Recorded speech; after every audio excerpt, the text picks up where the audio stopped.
The history of nuclear testing is an history of secrecy and of negligence towards the populations that were living close to the test sites. Those communities, they want that truth and that knowledge to finally come out. My name is Sébastien Philipe, and I'm a nuclear security specialist. I do work at the intersection of engineering, nuclear science, and public policy.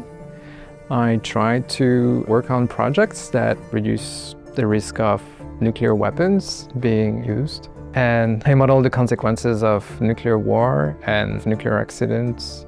The nuclear age started on July 16, 1945 in New Mexico with the Trinity test. That was the first test of more than 2,000 that were conducted in the world. And when nuclear testing stopped, the states who had taken on those nuclear tests, they didn't want to pay compensation for what they had done.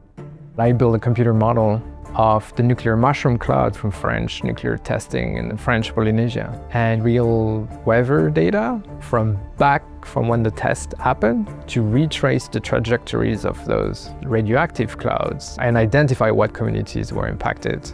I realized that the French government had essentially contaminated the entire environment of French Polynesia, that the government had officially denied all of this for more than 30 years, in fact. Once I had built this tool to actually remodel the fallout from past nuclear tests, I started to work on the US side of things. And so we found that the Trinity fallout crossed over the entire country and crossed the border into Canada and Mexico as well. We could see that the state mechanisms to carry on those injustices still existed today, with sacrifice zones where people live with nuclear weapons in their backyard, essentially meant to be targets during a nuclear war. There is power in bringing journalism and science together to uncover the truths that are hidden, to build evidence that can either be used in court or can be used by policymakers to change legislation and advance public policy issues and advance the recognition of victims of nuclear tests.